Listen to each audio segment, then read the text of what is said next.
See oli meie esimene niisugune, ütleme, tõeliselt elav jõulude tähistamine. See oli nii ammu, see oli nõukaajal. Aga miks me ei võiks olla jõulude ajal nagu lapsed?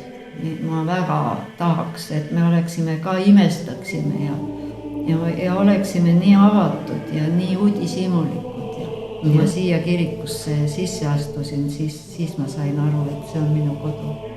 See oli kohe selge.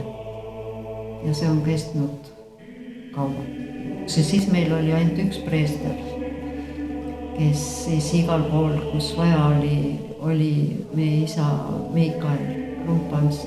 Aga siis hakkas tulema nagu seeni vihmaga, sest me ei ole ise siia tulnud, meid on kutsutud. Ja me peame seda kutset hoidma. Tere! Olete kuulamas Halastuse sõnum podcasti 4.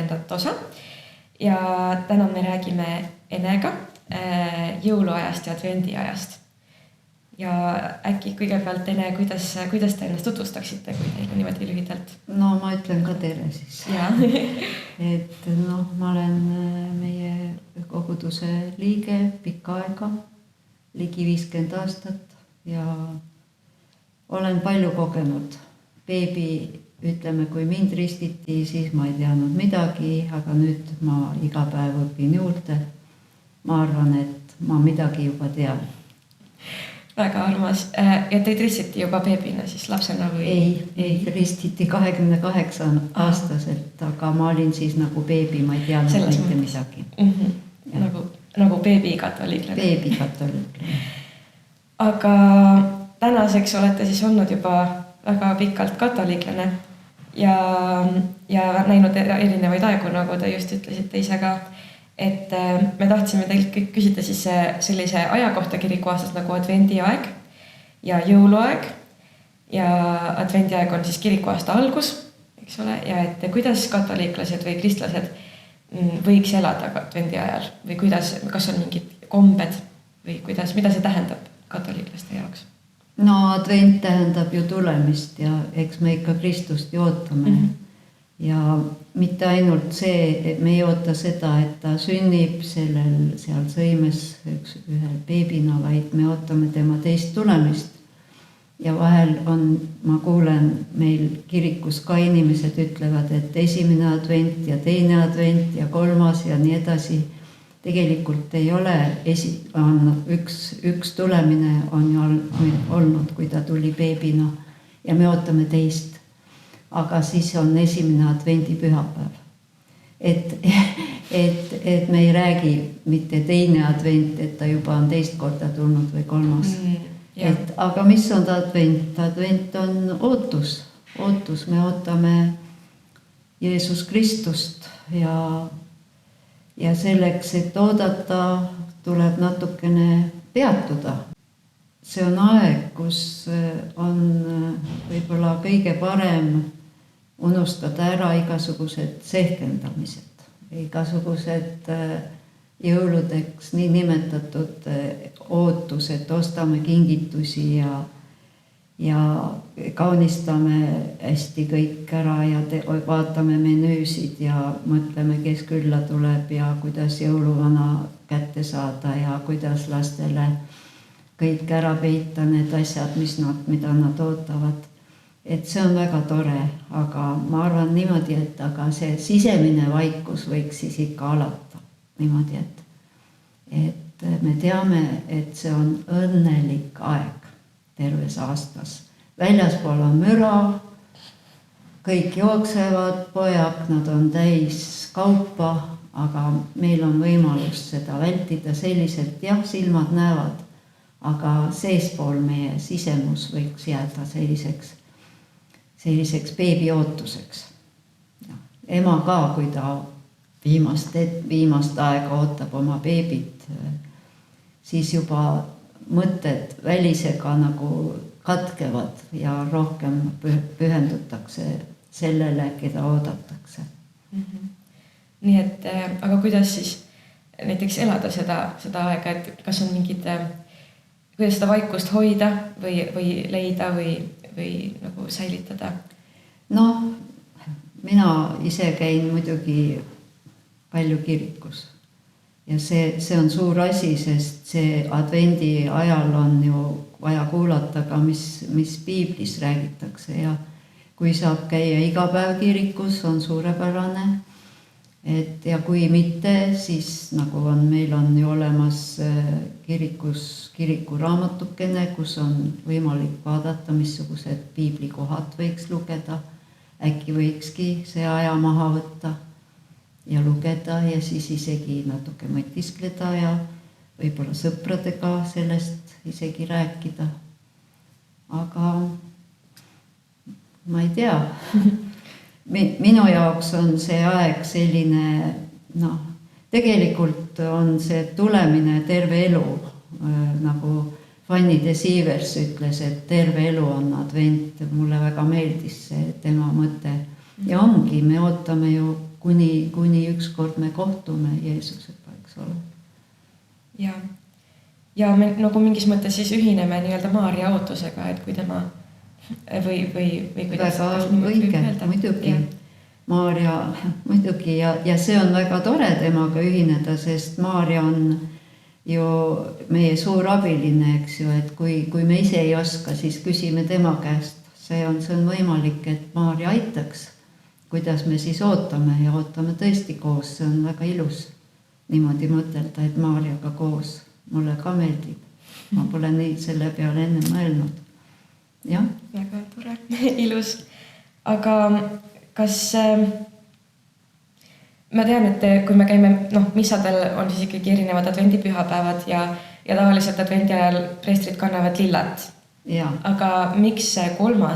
advendipühapäev on selline eriline, et kantakse hoopis roosat? Lilla on, kui päike tõuseb hommikul, on taevas ka nagu lillakas, eks ju, see on nagu niisugune valguse ootus, et see on selline, on lilla ja ütleme, lilla on ka kevadeti, kui on see paastuaeg, eks. Aga roosa on rõõmus, seda nimetatakse rõõmsaks pühapäevaks. Ja miks? Sest Jeesuse sündimine on väga lähedal. Siis on jäänud veel nii vähe aega. Et sellepärast pannakse see roosa. Ma ei tea, preestrid kindlasti oskavad seda paremini seletada, miks nad roosa selgad panevad. Meie isa piiskop on roosas, see on päris lõpus. Jah, see on tõesti päris lõpus. Ja. Aga tõesti see valmistumine tundub väga ilus, et selline ootus ja vaikus. Ja sellel ajal ka nagu räägime natukene jõulusõimedest, et mis on see nagu tähendus jõulusõimedel, miks me neid üldse pannakse välja kirikute juures. Tavaliselt on ka meie kiriku ees, siin tuleb jõulusõim juba advendi ajal, aga seal ei ole sellel ajal veel Jeesust. Muidugi mitte. Ja sest Jeesus ei ole veel sündinud. Ja. Aga mis üldiselt see tähendus on, miks me neid üldse vajame? Ütleme, see jõulusõimede ajalooline algus oli väga ammu, minu teada täna on muide Püha Frantsiskuse päev. Ja tema nagu räägitakse, et tema tegi esimese jõulusõime, elava jõulusõime. Ja miks, kas seal oli siis mingisugune kirikutes oli vist midagi niisugust, et ei tohtinud, mingi probleem seal oli, igal juhul Püha Frantsiskus arvas, et kui ta teeb elava jõulusõime, et see aitab inimestele paremini mõista, mis jõulud on. Ja sealt hakkas nagu inimestel läbi elavat jõulusõime ja siis tulid tegelased nukud ka hiljem. Ja miks? See on ju nii tore, kui kodus on väike jõulusõim ja kui on lapsi kodus, et nad aitavad seda meisterdada. Ei pea ju ostma poest neid kujukesi ja kõike saab ju oma käega teha. Ja lapsed on väga leidlikud, nad teevad väga toredaid kujukesi. Ma olen nendega koos teinud neid, siis peab ütlema, et nad on andekamad kui teised. Ja miks ma teil seda küsisin, ongi ju see, et te olete ise kindlasti väga palju mitmeid jõulusõimesid ise valmistanud ja olete koostanud, ma saan aru, siis näitusi erinevatest. Ja ega ma mäletan, et väga-väga ammu oli kunagi, kui ma tegin tõesti ühe esimese jõulusõime muusikamaja jaoks. Nad palusid, et seal olid mingid kontserdid, et seal oli ka katoliiklasi, et äkki teeksime jõulusõime ja siis saigi tehtud. See oli täitsa tore jõulusõim, aga see läks kaduma. Aga kõige esimene oli, mulle meenub, oli vitraažikunstnik Dolores Hoffmann.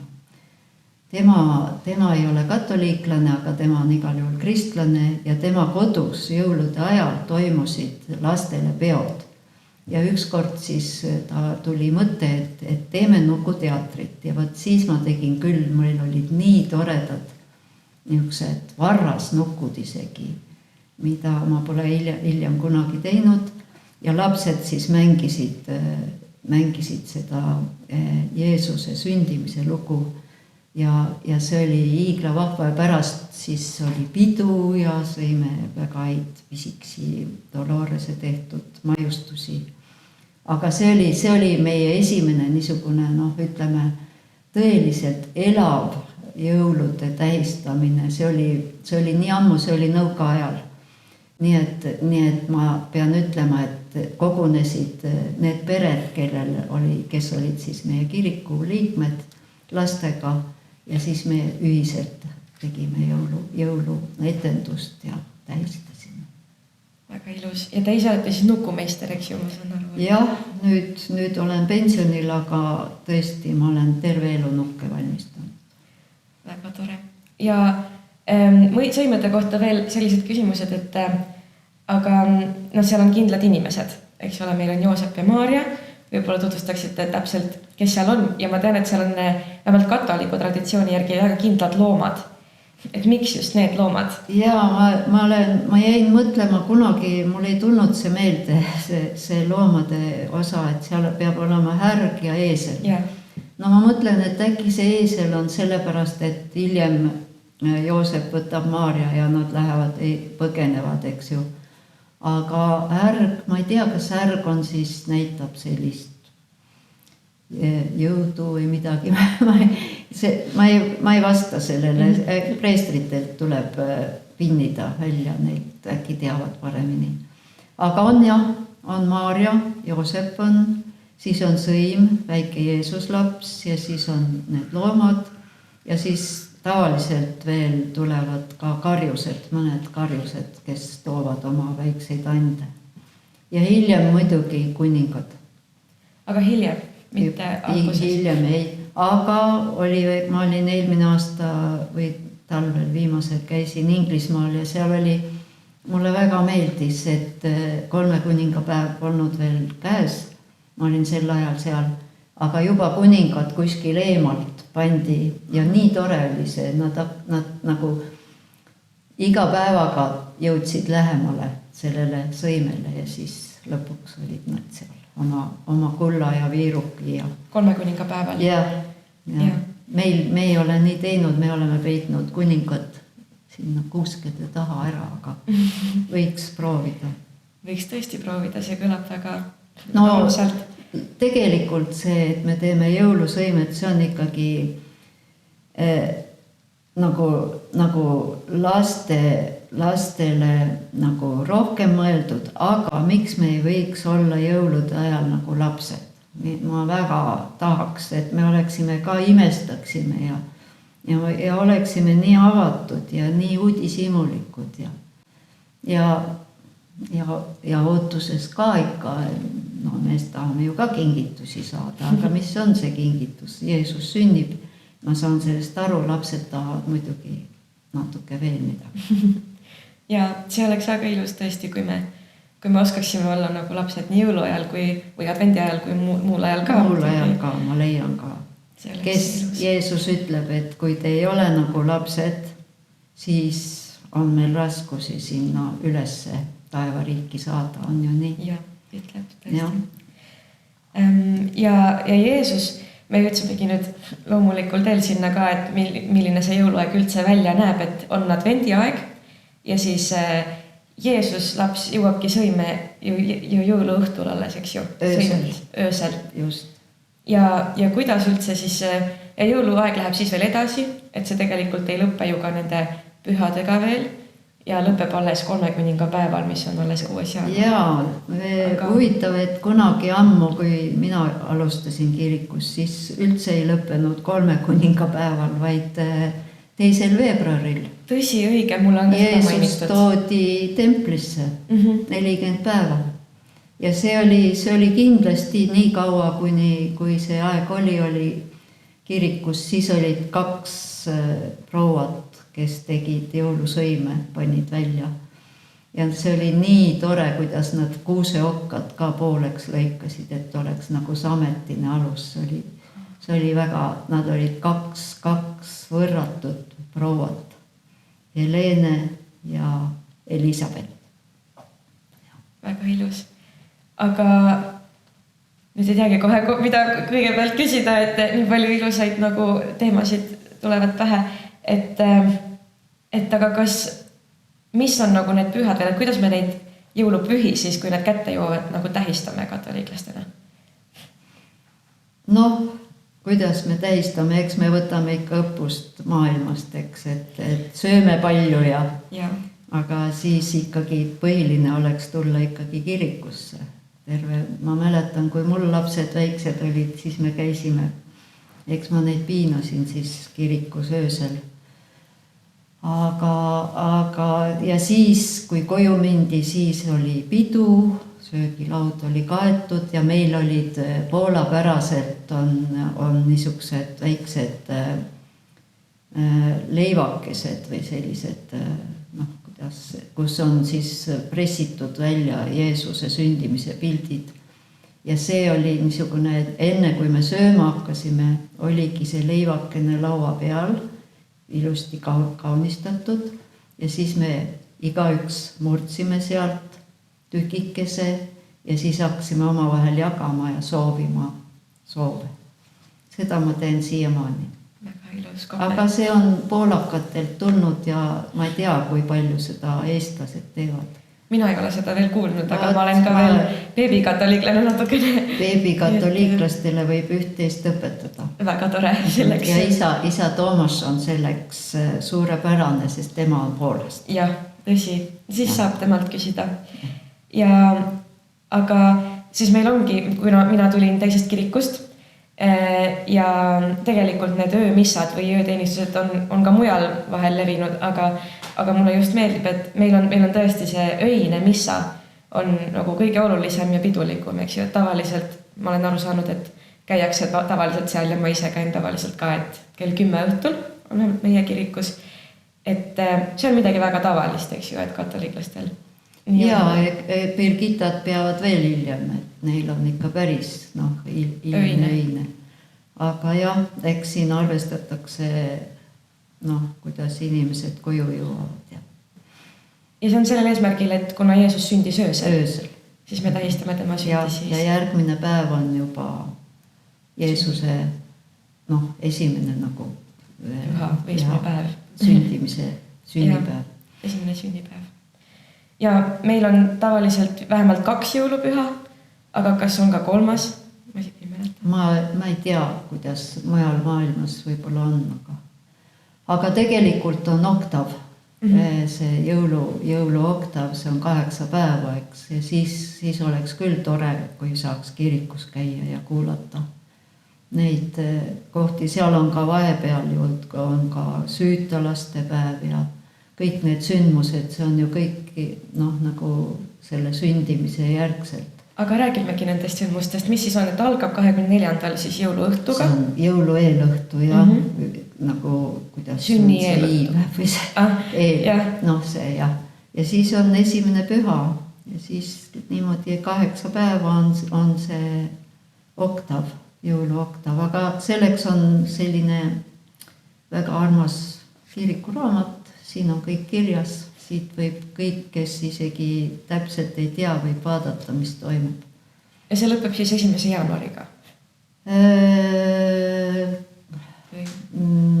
ma ei mäleta, kuidas ma neid kuupäevi kunagi ei vaata. 21, jah. Ma nagunii käin kogu aeg, aga ütleme niimoodi, 1. jaanuar on tegelikult Neitsi Maarja sünnipäev. Just. Ja. Siis see on natuke raske inimestele. Jah, vahel on küll, aga see on suurpüha kirikus. Neitsi Maarja sünnipäev. Ja minu meelest 31 oli ka, ei 31 ei olnud, aga seal on vahepeal püha perekonnapüha. On. Ja see on natukene liikuv. See ei ole, ta on ikkagi järjest tuleb, järgneb.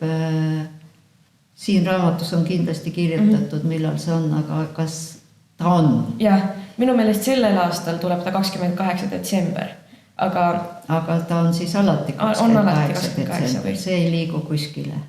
Olgu, siis võib küll olla niimoodi. Ma ei ole nii kindel, võt.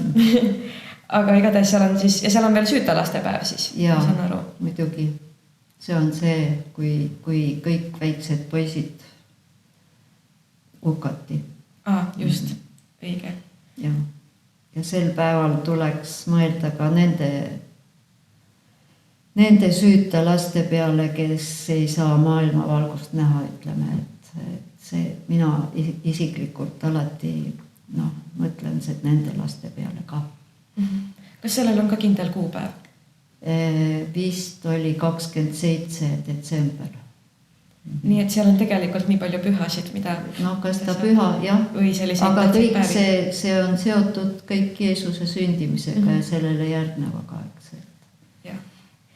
Ja 3 kuningapäev, mis on siis 6. jaanuar, kuidas seda, et minu jaoks oli see väga uus, kui ma tulin, et on see komme kirjutada kodu või üldse uste piidale siis 3 kuninga tähed, initsiaalid ja see aasta, et mis meil parasjagu käes on, et mida see tähendab? Kõigepealt selleks on kirikus pühitsetud kriidikesed, eks, et see on Kaspar, Melchior ja Baltasar, aga hiljem ma sain teada, et see tähendab Christus mansion benedictat, et Kristus õnnistab meie koda, maja. See tähendab seda, need tähed. Vähemalt ma algselt ei teadnud, aga nüüd hiljem kuskilt kuulsin, et nii on. Ja kirjutame oma piidad, mul on kodus ka kõik välisukse piida peal on need tähed. Ja iga aasta saab neid siis uuendada? Ja mina kustutan alati ära, kirjutan uuesti, võtan uue kriidi ka. Et neid kriite on juba kogunenud päris palju. Ja ma tahtsin seda, ja siis üldiselt siis, kui te tulite kirikusse, siis see käis, mis on siis kuni küünlapäevani, siis vist on teine. Jaa, teine. See on Jeesus tuuakse templisse, siis kui oli seal Anna ja see Simeon võttis Jeesus oma kätte ja ütles, nüüd ta võib surra rahus. Nüüd on ta päästjat näinud. Tal oli vist see ettekuulutus, et ta näeb enne oma surma päästjat. Ja Anna? Vana Anna oli seal ka niisugune lesknaine, kes seal juures oli. Kui mul risti nimi pandi, siis ma ei teadnud, ma olin ju beebi, et see preester, kes mind ristis, pani mulle nimeks Anna ja siis ma hiljem ei teadnud, kas ma olen nüüd Maarja ema järgi või ma olen selle vana Anna järgi. Ja seda ma ei saanudki teada, sest seda preestrit enam ei ole. Vaatame korra täpselt, mis need jõuluoktavi pühad siis seal täpselt, mis sinna jäävad. Et algab siis esimese pühaga. Et Kristuse sünnipäev on suur püha. Siis tuleb oktav, jõuluoktav ja seal sees on 28 on süüta laste päev ja 29 on püha perekonna päev. Jeesuse, Maarja ja Joosepi püha. Ja 1. jaanuar on Neitsi Maarja sünnipäev. Ehk siis oktavi lõpp ka selle suur püha. Või ei ole see sünnipäev, siin on püha Jumala sünnitaja Maarja suur püha. Hoopiski. Sünnipäev on teisel päeval. See on siis 8. september 8. september. August oli mingi muu. Ja päris patuta saamine Ja. on siis enne 9 kuud. On nii. Jah, mul on need natuke sassis. Aga ma arvan, et ega me ei olegi elav see kalender, vaid Tasub kalender usaldada on siin ja tähtsaid selle raamatuid. seest me vaatame täpsemalt, see oleks juba natuke, noh, jah, kui mööda läheb, siis pole ka kõige hullem. Jah. Saab täpsustada. Nii et tasub usaldada ikkagi raamatuid ja endale hankida. Ei, see tuleb hankida, jah, kindla peale. Kindla peale tuleb hankida beebikatoliiklastele märge. Hankida tähtsad raamatud. Ma arvan, et ma olen täpselt samuti beebikatoliiklane, kuna ma pean kogu aeg üle vaatama. Aga ja seda ma teen hea meelega. Hea meelega ja jumal teab, et me ei olegi täiuslikud. Aga kuna te olete olnud katoliklane nii kaua, siis kas, no me juba teame, et kui te tulite kirikusse, siis jõuluaeg käis siis kauem, küünlapäevani 2. veebruarini, aga kas on mingeid kombeid või asju, mis on muutunud elus või sellest tähistamises kuidagi, et võib-olla teie enda jaoks või kuidagi Eesti riigis ka, et kuidas nagu, et kas näiteks, ma saan aru, ka nõukogude ajal te olite juba katoliklane, et kas siis, mis seal toimusid nii tihti ja... No ütleme, ega ma algusest saadik ju iga päev kirikus ei käinud, aga tasapisi, kui mina tulin kirikusse, siis meil oli ainult üks preester, kes siis igal pool, kus vaja oli meie isa Miikael Krumpans. Ja tema alguses ei olnud ju eesti keeles üldse midagi, oli poola keeles ja ladina keeles, mis saad. Ega ma midagi aru ei saanud ka. Aga eks see on niimoodi, et beebi õpib ju ka ei saa midagi aru ja käies ema ja isa kõrval lõpuks räägib ka ja käib ja teeb asju. Et nii mina ka, ma käisin lihtsalt kirikus ja tasapisi sain teada üht-teist, hakkasin nagu taipama. Aga nõukogude ajal oli jõululaupäev, mul on nii meeles, ma töötasin Nukufilmis ja oli jõululaupäev ja mul oli ostetud, meie pere ei söönud enne, me sõime kala. Me siis olime üsna niisugused, pidasime nagu selliseid teatud reegleid, et enne kui jõulud käes on, me seal liha ei söönudki ja seda Eesti nagu sealiha ja kapsad ja kartulid.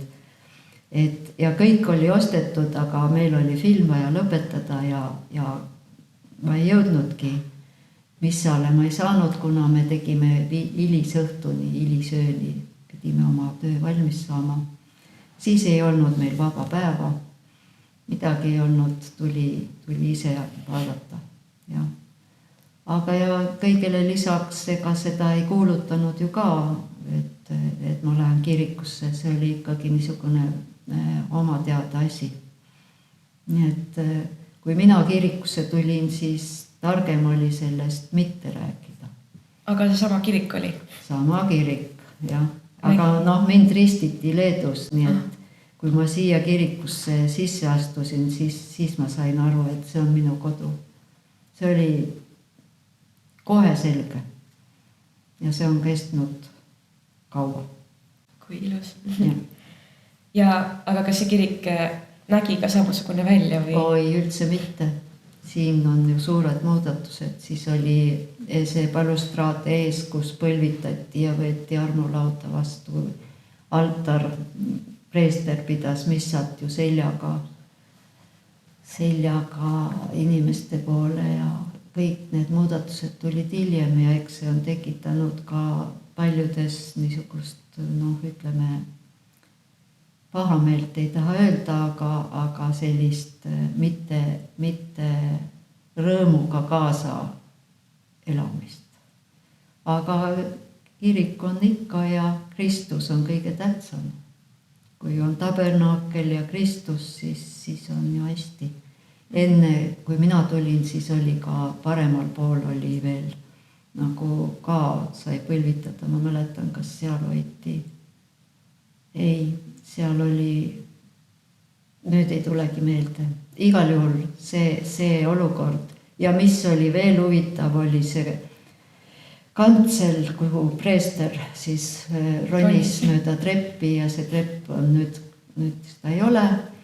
Aga veel isa Rein Õunapuu rääkis seal oma jutlusi ja need olid ka toredad. Kui isa Rein tuli, siis oli juba eesti keel ka ja eestikeelsed missad ja see oli väga suur muudatus, väga-väga suur. Aga kui kaua te siis käisite hoopiski poola või ladinakeelstel missadel, et millal see üldse see eestikeelne siis tuli? Ärme ütleme kuupäevi. Ei kuupäevi.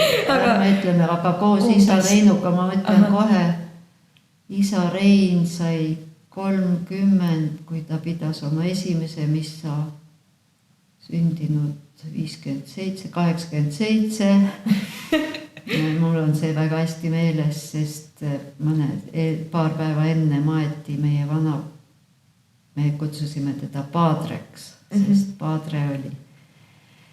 paadre on kuidagi, oli kõigi suus, et ei olnud isa, vaid oli paadre. No see on ka isa. Ja. Et vana preester suri ja maeti ja siis tuli meile isa Rein Õunapuu eesti keeles. No tõesti, see pidi olema suur muudatus. Väga suur muudatus, jah. Aga meil olid ka ladinakeelsed missad, nii et siiamaani ju õnneks või õnnetuseks, ma ei tea, igal juhul Birgitta õdede juures on igal nädalal reede hommikuti ladinakeelne missa ja et see ära ei ununeks, siis ma käin seal, et saab osaleda. Ja kui palju siis inimesi oli kirikus, kui teie tulite? Ma olen nendest 2 naisest kuulnud mitu korda, et olid 2 tädi.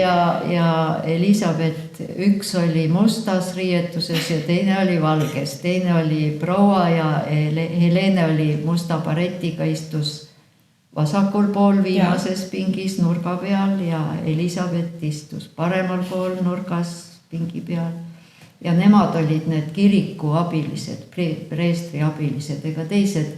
Ja siis oli veel proua Schneider, kes lastele valmistas esimest armulauda. Kõigil olid kirikus üleval koori peal oli kirst, see on siiamaani alles. Seal sees olid valged kleidikesed ja pärjakesed ja siis, kui minu esimene laps tuli kirikusse, sai esimest armulauda, siis sealt sai kleidi ja pärja ja see oli talle väike ja ta sai nii suure peavalu sellest siiamaani meeles, kuidas kannatas. Aga nii oli, seal olid teatud kohustused erinevatel prouadel, aga need olid kõik niisugused Poola aegsete kommete järgi niisugused ülesanded ja nad tegid seda väga hästi, väga kohusetundlikult. Kas nad ise olid eestlased? Ei olnud, muidugi mitte. Muidugi mitte. Eestlasi, mina arvan, et kui mina tulin kirikusse, meie pere tuli, siis ees olid vist mõned, vist Taivo Niitvägi ja Andres Mustonen ja ma ei tea, kas Mari Järvi oli ka juba siis, võib-olla et oligi ja Teet.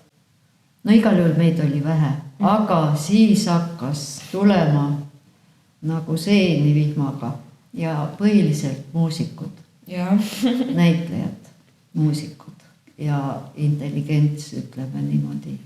See oli väga kummaline, et see oli see suur nälg ilmselt oli nii suur, et kõigepealt puhkesid need õied sealt ja tuli lapsi ja tuli ristimisi ja mul on üle 40 ristilapsel, aga see on ainult sellepärast ei olnud kedagi võtta. Isegi mis ajal preester küsis, et äkki sa oled. Mis siis tuli? Käsi õlale ja paljusid ma pole enam näinud. Muidugi tulevad ja lähevad nagu ikka. Ja see on ainuke asi, mida ma mäletan, et kui mind kunagi tegelikult tutvustati, siis ühise tuttava kaudu, siis ta ütles mulle ka, et Ene on meie kirikus nagu ema, et tal on nii palju lapsi, et üle 40. ristilapse. kõiksuguseid lapsi ja neid, kes on nagu astunud kirikusse, neid on tõesti palju. Ega ei jõuagi muud kui palvetada, aga ega ma ikka väga tubli ka ei ole. No kindlasti Jumal näeb ka seda, mis on lihtsalt püüdlused või igatahes ma usun, et see on ikkagi suur õnnistus, et teil neid nii palju on ja nii armas, et neid nii palju on tulnud. Ja nüüd on ju tõesti niimoodi, et mina ja Betty ja me kõik oleme Viljad siin kuidagi veel hiljem tulnud juurde. Et mina võin juba öelda, et kui mina käin kirikus, siis kirik on täis pühapäeviti, et ma ei ole näinud veel, et ei oleks. On.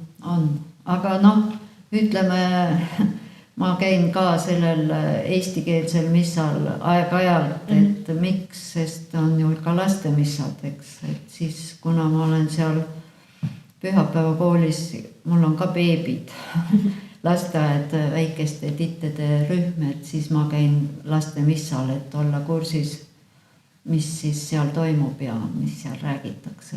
Aga kuidas üldse näeb lastemissa välja? Ma ei ole ise veel kunagi sattunud. Võib tulla mõnikord. Aga lastemissa on natukene mitte nii pikk, ütleme, aga seal ka seletatakse asju, mis toimub. Ja see on väga oluline ja preester jutluses nagu võtab nagu jutluse sisse evangeeliumi koht, aga ta seostab selle lastega ja siis esitab vahel küsimusi. Ja siis, aga ma olen näinud, oli kunagi üks minu juhendaja preester isa Guy Barbier, seal tema pidas Soomes prantslastele lastemissat ja see oli täiesti, ta näitas kõik ära, mis on karikas, miks on leib, tema seletas kõik üksi pulki ära, niisugused väiksed jooksid seal ringi. Mõni nägi ka, sai aru, aga meil sellist ei ole otseselt, aga lapsi on rohkem ja ma arvan, et see on hea, võiks veel rohkem olla. Kõlab hästi, ma võiks ise nagu tulla siis vaatama, et oleks kasulik isegi. Tohutult õnnelik, kui tuleks noori, kes aitaksid pühapäevakoolis. Väga on vaja. Sest see on niisugune, ma arvan, et sealt hakkab see kiriku perekond, eks ju, kui oli Jeesus, Joosep ja Maarja, Joosep, Jeesus, Maarja, kes esimene on Maarja, Jeesus ja Joosep on perekond, aga kirik on ka perekond. Ja kui lapsed omavahel tunnevad juba maast madalast, juba julgevad tere öelda ja kuidas läheb, eks, siis on juba perekond kasvab ja see on väga oluline. See on väga oluline, sest et ma tõesti tunnen ka, et kuna mina tulin hiljem katoliku kirikusse, minu pühapäevakool on hoopiski Luteri kirikust, siis tõesti minu perekond on seal muidugi mitte ainult sellepärast, et mu päris bioloogiline perekond on ka seal, vaid lihtsalt see koht, kus ma kasvasin tegelikult on ikkagi seal. Aga nii, et ma saan täiesti aru ja siin mul on küll väga palju sõpru nüüd, aga see võttis väga palju aega, et me julgeksime tegelikult öelda teineteisele tere ja rääkida üksteisega, et on palju neid, kellega mul on nüüd väga hea meel, et me suhtleme, aga tegelikult pikka aega me lihtsalt teadsime, et me oleme olemas, aga tegelikult keegi ei julgenud rääkida. Ja see on väga oluline just nimelt, et missal olla on üks asi, aga peale missat läheb, miks öeldakse ite missa, minge, eks ju. No ite missa est. Missa est. Sobib ka ladina keel. Et minge, miks meile seda öeldakse? Sellepärast, et me viime selle, mis me kirikust saame maailma, eks ju, et ei jäta enda teada.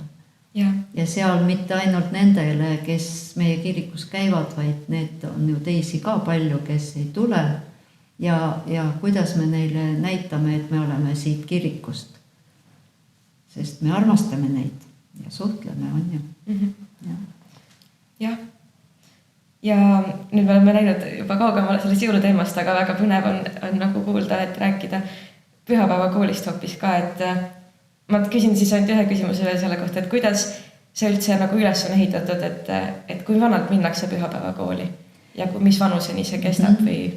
Kestab terve elu, aga hakkab, noh, ütleme 5-6-aastased tulevad siis sinna väikeste gruppi. Ma just eile öösel tegin neile käsitööd, valmistasin ette, et tegin neid kaitseingleid, kes hakkavad nööriga tiibu liigutama. See selleks, seda ei pea. Aga hakkab väikestest ja seal ei ole vaja midagi niisugust, ütleme, nagu katehees, et kõik nagu väga täpselt, vaid on näidata vaja, et Jeesus armastab meid. Ja me räägime ka Maarjast, kes on meie kuninganna ja meie ema ja alati natukene nendele tuleb rääkida, mis kirikus parasjagu piiblikohad. Natuke jutustada, neile väga meeldib, see on väikeste rühm. Aga siis hakkab ettevalmistus armulauaks. Ja see on 2 aastat, 7-9. Ja siis võetaksegi esimest korda 9 aastat. Siis saab armulauda, kui nad on, ütleme, valmis ja pered on ka ilusti valmistatud. Ja siis tuleb peale armulauda gruppe, neid on ka seal Sooja Mellov teeb. Tal on väga palju neid lapsi seal ümber, nemad loevad piiblit, nii et müriseb. Ja ilmselt Sooja, seal on palju ja siis on veel neidude grupid ja ministrantide grupid ja midagi olen kuulnud.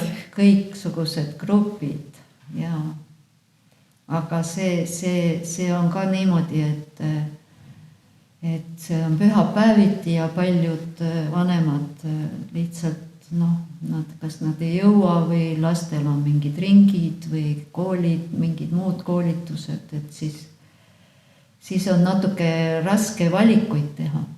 Vahel jah. Aga jõuludest siis veel, et kas, me rääksime natukene siis, kuidas üldse kirik on nagu muutunud ja nii, et siis kuidas see asi nagu arenema hakkas või et kui kaua nüüd on olnud siis selline nii-öelda stabiilsem või selline, et saab rääkida juba, et me saame minna ja armastada teisi niimoodi ka väljaspool kirikut ja rääkida sellest ka. Ma ei tea, see on niisugune küsimus, ilmselt selliseid konkreetseid nagu kuupäevi või aega ei oskagi öelda, see on täpselt nii, nagu inimene sünnib ja siis ükskord ta sureb. Et see kasvamine, eks ole, on niimoodi, et ei märka. Et ütleme, eesmärk peab ju olema, kuhu meie eesmärk on jõuda üles taevasesse Jeruusalemma Jumala juurde ja veel tähtsam eesmärk on, ma arvan, et kõik me võiksime tahta saada pühaks, et me oleksime pühad. Ja see on niisugune raske ülesanne omamoodi, aga Jumala abiga on kõik võimalik, me teame seda. Ja nagu me rääkisime, Neitsi Maarja aitab meid ka palju, eks, et tema on meil suur eeskuju. Et see on niimoodi kasvanud, et ei saagi aru, nagu mulle tundub see kõik nii normaalne. Ma ei tea, nagu ma vanemaks olen saanud, nii ka on see kirik minuga koos, nagu kaasas olnud, eks ju, et ma ei oska sellele vastata. Ma ei oska, ei tea, aga kirik on ja Jumal tänatud, et on need kateheesid ja noori tuleb ja noormehi on, mis on väga, väga tore. Ja igasuguseid muid tegevusi, näiteks mulle praegu meenub, et me käisime ju suvel Poolas sellel palverännakul Częstochowasse ja meiega kaasas olid noormehed 3 ja siis üks neiukene ka ja ma olin üliõnnelik, et ei olnud ainult, mina olin kõige vanem muidugi, aga seal olid ka ikkagi üle 50 ja sellised. Aga noortega koos on ikka nii tore, sest perekond on ju nii, et on kõik põlvkonnad, on vanavanemad, on vanemad, on lapsed ja seal veel lapselapsed ja kõik see. et kõik koos ja mida ma seal Poolas nägin, kuidas vanad ja noored ja beebid ja emad oma vankrite ja kõik käivad seda palverännakut. Ja eks meie elu ongi ju palverännak, nagu ootus ja palverännak on ju.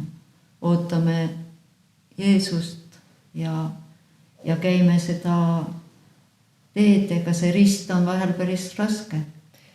Minu meelest ka on see nii tore, et on kirikus, kelle poole üles vaadata või kellelt abi küsida vanematelt ja samas on lapsed, kes on nii armsad ja kelle pärast võib-olla, mis seal on vahel raske keskenduda, aga on väga tore, et nad on olemas ja nad toovad nii palju rõõmu ja samas on omal enda vanuseid sõpru ka, kellega saab nagu sellised asju ajada nagu podcastid või lihtsalt kohtuda vahepeal ja ka reise korraldada ja noortepäevadel käia Roomas või kus iganes need toimuvad. Et minu meelest ka see perekonna tunnetus on hästi oluline. Aga ma arvan, et see, mida te nüüd teete, et see selline nagu teiste teavitamine sellisel kombel on ju väga oluline, et ongi, muidu äkki ongi nii, et ühed teevad ühte, teised teist, kolmandat ja kõik on nagu suletud, natuke suletud sellistes ringides, eks ju, aga kui seda niimoodi saab avalikult näha ja tutvuda, mida teised teevad, see ikkagi toidab, see on väga kasulik, väga tublid. Aitäh! Ja ma küsiski lõpetuseks ainult seda, et kas on mingi ühtne sõnum, siit on tulnud nii palju ilusaid mõtteid, aitäh selle eest ja nii palju nagu toredaid teadmisi, mis on varem olnud, et mulle endale vähemalt väga huvitav on olnud kuulata ja et kas on mingi üks sõnum, mida te tahaksite veel võib-olla öelda, ma ei teagi, noortele või kogu meie kiriku perekonnale või üldse? Siit juba tuli. No minu mõttes on see, et võimalikult palju käia Jeesuse juures, ta on meie kõige suurem sõber ikkagi ja kuulata, mida preestrid räägivad. Ja sealt saab üht-teist teada ja siis, et nii palju kui vähegi saab, et kirikusse tulla.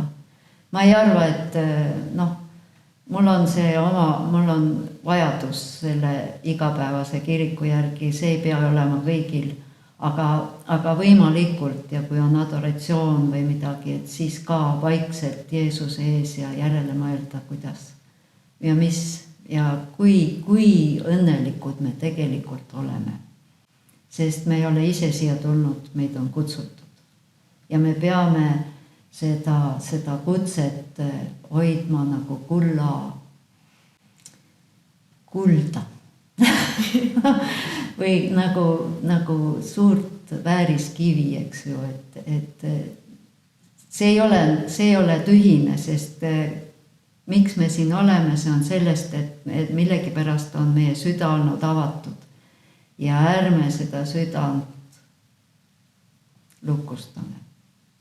Aitäh, väga-väga ilusad mõtted ja väga palju lootust. Vaatame, mis saab. Aitäh ja kindlasti kohtume veel. Jah.